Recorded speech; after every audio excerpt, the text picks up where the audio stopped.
Hello again, everybody, and welcome to the Mike Francesa podcast, part of the Bet Rivers Network. As we take a look at Game 7, as we put the finishing touches on the basketball season, and do it with what is a very rare Game 7 and a surprising Game 7, because when this series started, very few people thought the heavily favored and extremely heavily favored Oklahoma City Thunder would have to be extended 7 games.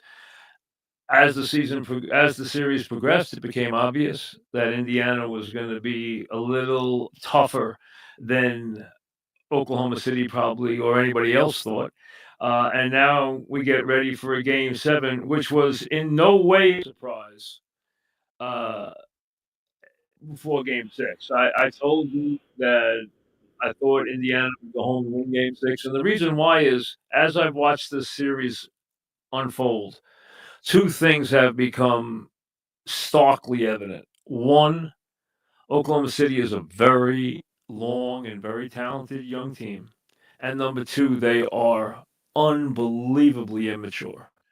And their immaturity has shown dramatically throughout this series, and it was never exhibited any stronger than it was in Game 6, where after taking a 10-2 lead and watching Indiana jump back and take a 15-12 lead, they didn't lift a finger or do anything physically the rest of the game. They basically said, "Okay, hey, we'll see you. We'll see you in front of the home folks in Game 7," putting obviously a great deal of faith on their home court situation. But the bottom line is, this should never have been a 7 game series.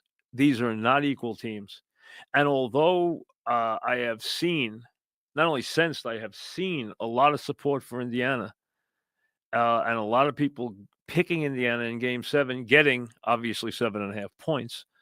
But to me, I just don't see the series the same way. I thought that OKC's immaturity was a major factor. I thought they would lose Game 6. I thought there was a very good chance that they would lose Game 6 by a good margin. I actually lost a bet in the fourth quarter because I had bet them to win the game by more than 20 points, Indiana. I also bet them to win the game by more than 10, but I also bet them to win the game by more than 20, and they had a 30-point lead after 3, and they got outscored by 13 in the fourth quarter. But I was not surprised by the lack of effort from OKC, the lack of intensity from OKC. And I think part of their immaturity is that they feel they can go home to a comfort level, to a place where they win all the time, that they are the better team and they will do what they did. And the reason I really felt strongly about that was what had happened in the Denver series. And I expect the same outcome. I do not think this will be an extremely close Game 7. Unlike most people, rather than betting the dog, I would bet the favorite in this game. The other thing, though, is I will say is this. Should Indiana be in a position, and they are going to have to fight off some serious, serious runs and surges from Oklahoma City. They are going to have to get the game stabilized early in a building that is very hard to do that in. They're going to have to make sure they do not turn the ball over and get caught with OKC getting easy baskets early. If they do, they'll never catch up. Even if they get through the first half, they're going to face that third quarter surge again. They're going to have to get through at least 3 big moments in my estimation. If they want to be in a close game in the fourth quarter, they're going to have to handle 3 times when Oklahoma City is going to be probably on the verge of delivering the knockout punch. If this game gets close late, if this game is inside 4 points in the last 5 minutes, I think Indiana has an advantage, and I think they will probably win the game. But I do not think they will be in position to win the game in the fourth quarter. I do not like the way Oklahoma City plays in the later stages of pressurized close games. In the one game where they performed well, obviously SGA went off with 15 points in the last 4 minutes, but remember, most of those points were scored on the foul line. They proceeded to send him to the foul line play after play, and Indiana also did some terrible things in that last, very rare for them because they've been so good in the fourth quarter, but they were terrible in the fourth quarter executing in that game. And give the MVP credit. He hit a big three, and he's not a great three-point shooter. He hit the baseline play, which was highly controversial because he clearly cleared Nesmith out before he made the little jumper on the baseline. But he made most of those points on the foul line. And that took away from their inability. And it's been an inability to get really good shots and to run an offense in the final minutes of close games. They are not a good, close game, pressurized, late game team. And that's part of their immaturity. It will come with experience. A lot of things will come with experience. They'll learn to close out overmatched opponents earlier in series as this team gets more successful. And I think they're going to get a championship in Game 7. But as they get better, and they will, remember, they're a very young team, along with the Walton Blazer team, which was one of my favorite NBA champions of all time, the Laker team that beat the Kareem and the Lakers in 4 straight, and then got down 2-0 to Sixers, were considered to be out of the series, came back in games 3 and 4 in Portland and ran the Sixers out of the building, and then won 2 close games in 5 and 6 as Bill Walton won his championship, his first of 2 NBA titles. He won the second one coming off the bench with the 86 Celtic team, which is one of the great teams of all time, many years after the injuries. But his Blazer 77 team, he and Maurice Lucas, Lionel Hollins and Twardzik and Larry Steele, one of my favorite teams, and a great young team. This team is different. They're a defensive first team. One thing I don't like that I've seen from them in the last couple of games is they really have become a two-man scoring team, and I think they need to share the wealth, and I think SGA has to be more of a playmaker early in the game. You know he's going to score a ton of points. There's no question he's going to score a bunch of points. It's not an issue. He's been over 30 so many times. He'll be over 30 probably again. It's not the point. He's got to have some assists. There's times he's had no assists. There's times the team has not had any assists in the bulk of the game. They have 2 guys going one-on-one, and that's it. That's their offense. And the bottom line is they need to do more in this game, but everything from them starts with their defense and their runouts once they turn people over, and they turn people over dramatically, especially at home with their defensive prowess. Remember, they have an MVP offensive player and 4 really good defensive players in their starting lineup. That's how they play. And they turn rebounds and turn turnovers into baskets. That's what they do. And they really deliver a lot of knockouts early in games in their building. They will look to do the same thing in Game 7. Now, clearly, I have said this throughout these playoffs. I have said it throughout this series. To me, the MVP for the Pacers has been their head coach. He has put on a clinic in these playoffs, a clinic. He's at times made these either inexperienced compared to him coaches or coaches he's matching up against look kind of sick at times.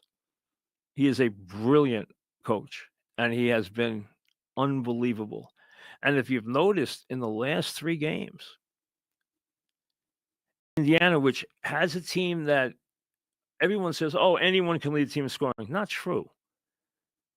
If they're going to play an A game, Siakam's going to lead them in scoring. That's it.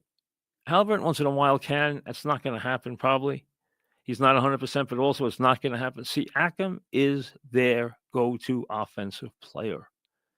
But their number 2 and 3 scorers in the last 3 games of the series have been Obi Toppin, who has scored 16 points a game in his last 3 games. And McConnell, who has come off the bench as the backup point guard, gotten more minutes as Halliburton's been struggling, but has put on a display that will be remembered forever off the bench, has played better than almost 99% of the reserves in the history of the NCAA, in the history of the NBA Finals have ever played. That's how good his series has been in moving the offense and creating energy and getting points, in getting assists. He has been utterly brilliant, and McConnell and Toppin have really bothered Oklahoma City. And he's their number 3 scorer at 12.6 points per game in the last 3 games. He has done a remarkable job. Now, before I get into a couple other things I want to talk about that I look for Game 7, a couple of things here.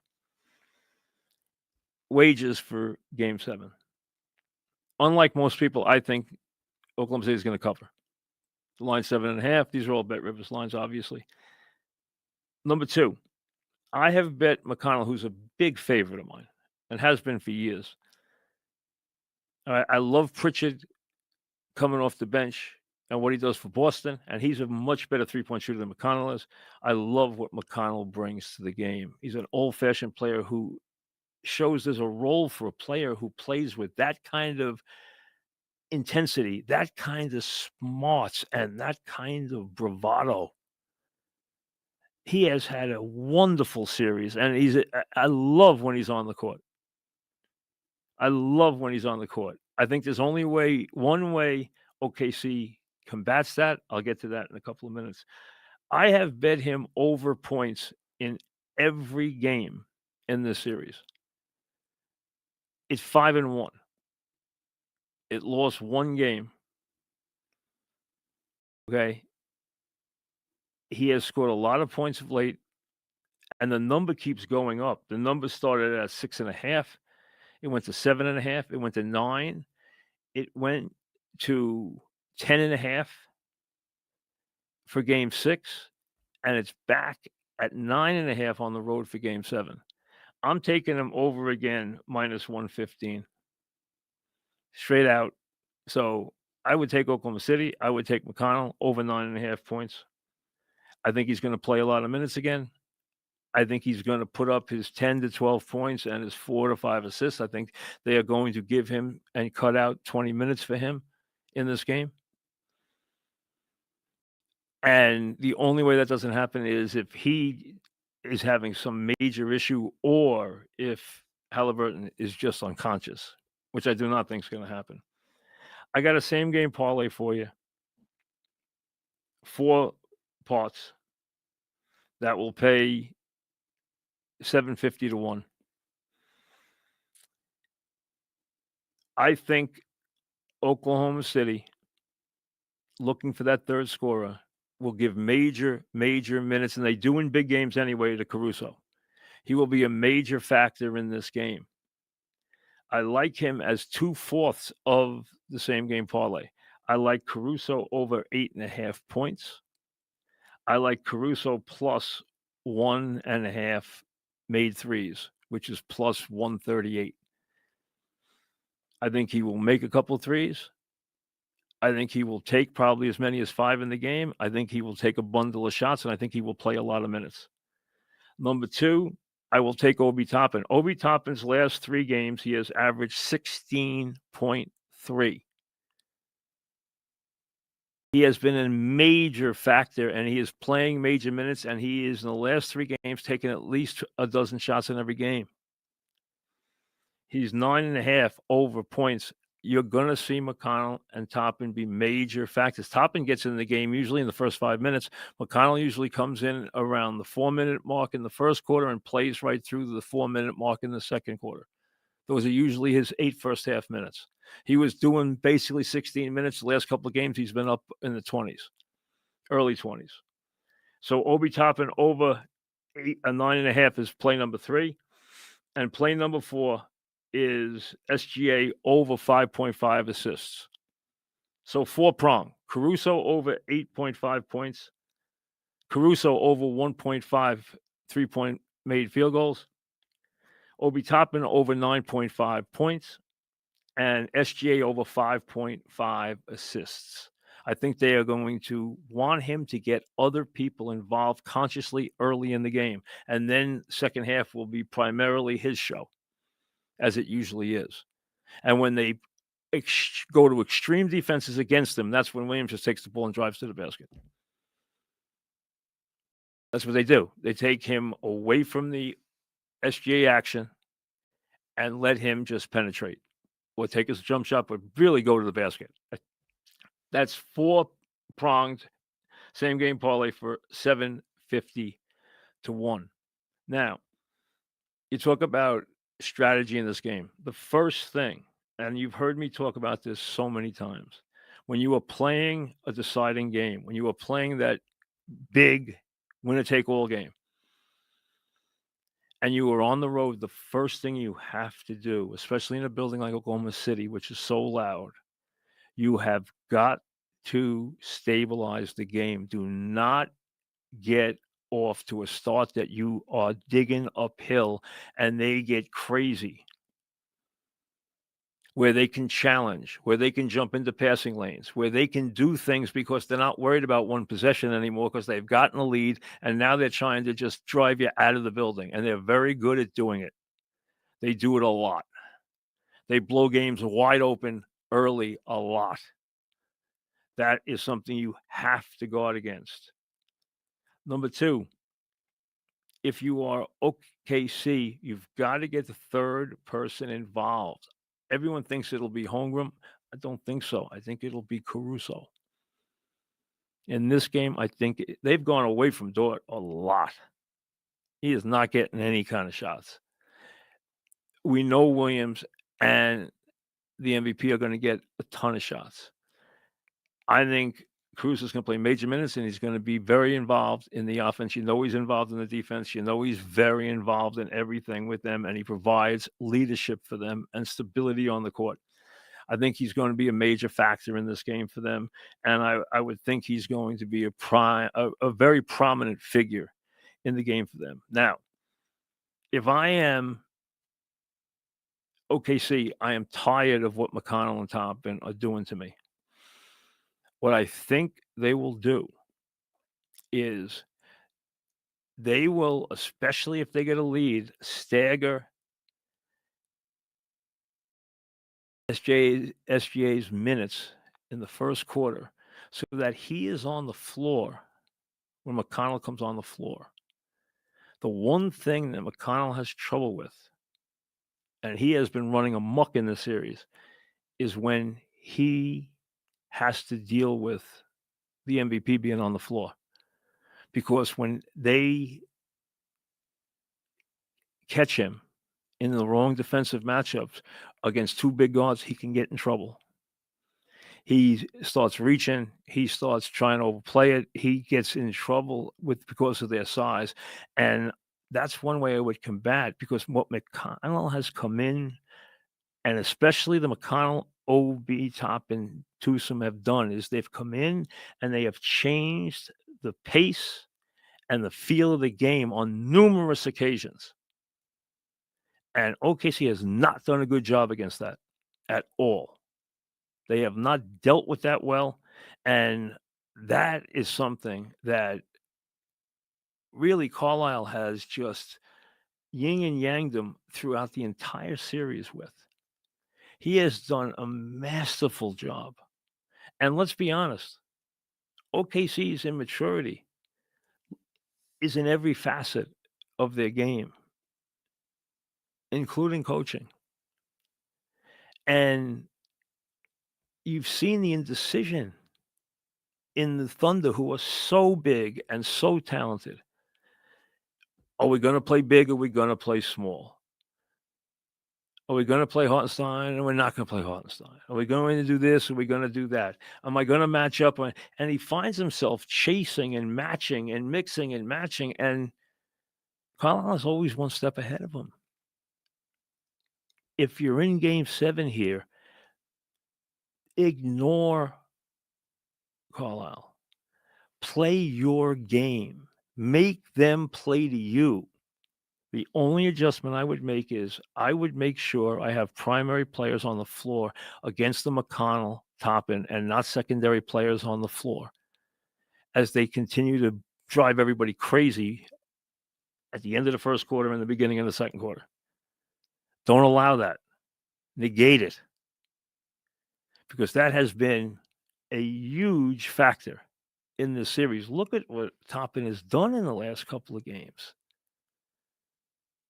Look at what and forget one game where they were losing and he padded his stats late. That happens.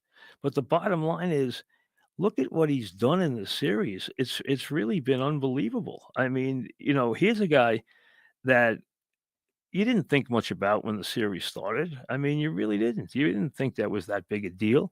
And all of a sudden, he's putting up major points. He's getting big baskets. He's getting big offensive rebounds. He's getting tip dunks. He's hitting threes. And then you have what McConnell gives you. And what he gives you has just been unbelievable in this series. It really is. It's been amazing what he's done. I mean, Toppin in the last 3 games has been 17 points and 7 rebounds, 12 points and 4 rebounds, and 20 points and 6 rebounds.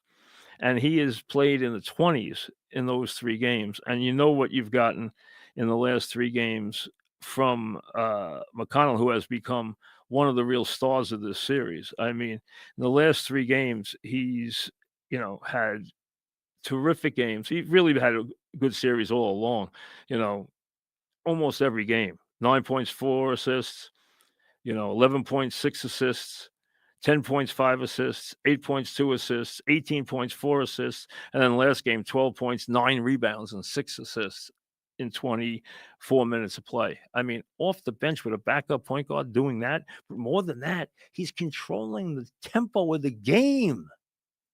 He's creating a pace and an energy that is really revving up and really bothering Oklahoma City. He has delivered incredible energy to Indiana. I don't know what kind of shape Halliburton's in.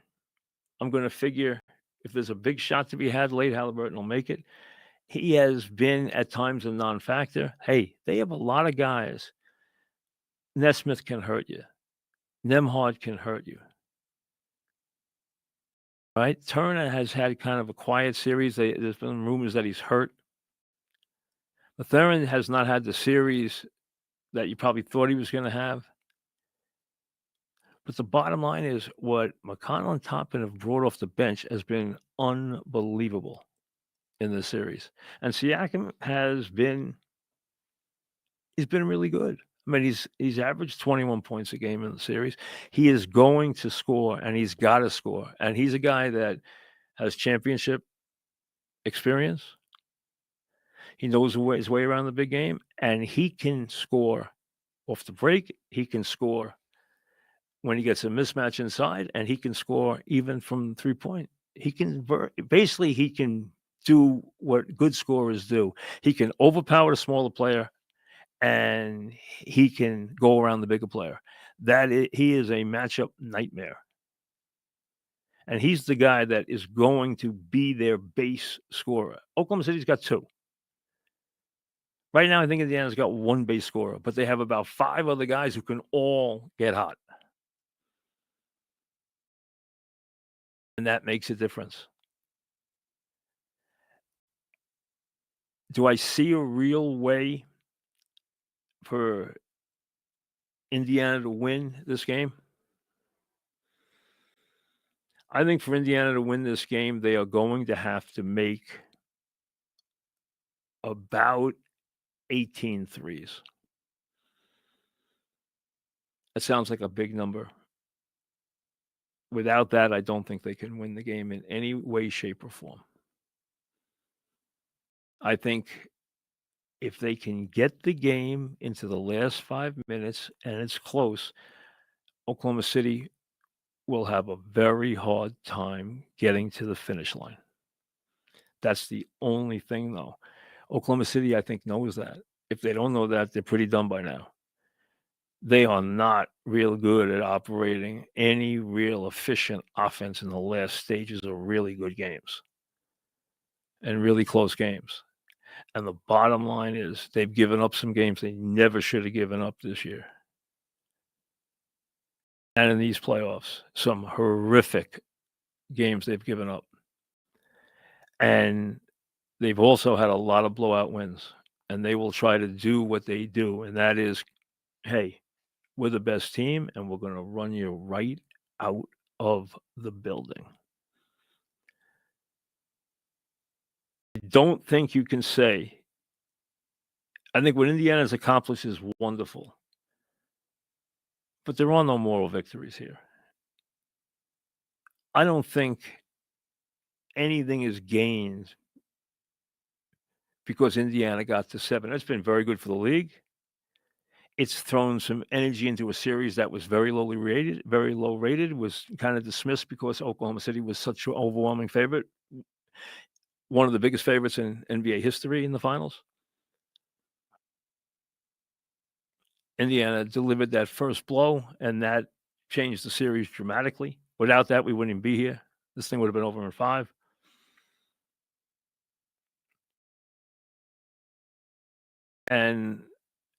But I think when you really look at it, there's still a sizable difference between these two teams. And Indiana, hey, have they been really magical with some shocking performances? Yes. Do I think they have one more of those in them? I don't know how they get to the 5-minute mark with this game inside a basket or two. If they can, then I think Oklahoma City's in big trouble. Do I think they will get there? I do not. I think when they start the fourth quarter of this game, Oklahoma City will be sitting on a big lead. I will be very surprised if they're not. And I think the only way they're not is if OKC really came out and wasn't ready mentally to play this type of game and really tightened and really was awful. I don't think that will happen at home. Or Indiana just got so hot and they can move the ball and make a lot of threes, but this is a terrific defensive team. And I don't see them doing that in Oklahoma City. And I think without that, they won't be close enough to steal this game in the fourth quarter. Thunder are, like I said, extremely immature. Extremely immature. They're young, but they're just really terribly immature. And they're not very good from an offensive standpoint. But they are incredibly long, and they are very good defensively. They are very deep, and they are very, very talented. I think this will be their night. They shouldn't have been here. There shouldn't have been a game 7, but there is. And with game 7 comes the idea that, hey, you can get beat. And we've seen top teams in every sport get beat. We always know there's a chance for an upset. We've seen plenty of them. I don't think we get one in game 7. I think it's an Oklahoma City night. And I think they do it in Oklahoma City fashion. That's what I expect. Hats off to Indiana. But this is not a free game. And if anybody paints it as a free game for Indiana, that's nonsense. Nonsense. This is a team that has played well in the playoffs before, that has veteran players. This is a team that needs to take this chance when it's now a one-game championship and seize the moment if they want to be champions. There's no moral victories here. There's no, free games. No. Have they accomplished a lot and surprised people by getting to game 7? Yes. Did I think it would be 7 at the start of the series? No. But I still think it comes out with the more talented team winning and probably winning impressively in Game 7. I think it could resemble a lot. Remember, they beat Denver in Game 7 with the best player in the league on the floor and beat him convincingly. I think they will do the same thing tomorrow. Now, there's a lot going on, obviously, with the Yankees and the Mets.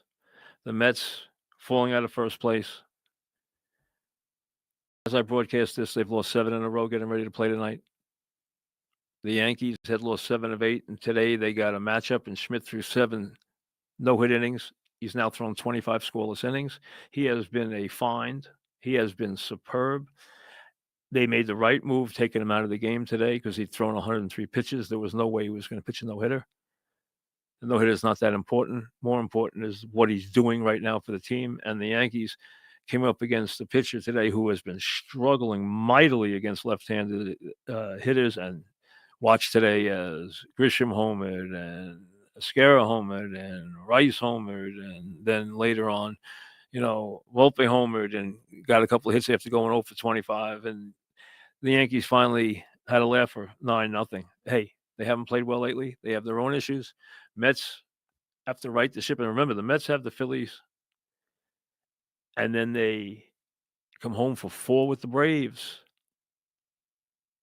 who just lost Sale. And right around the corner is Yankees Mets before you know it. The 4th, the 5th, and the 6th at Citi Field. And any way you slice it, those games are going to be fun.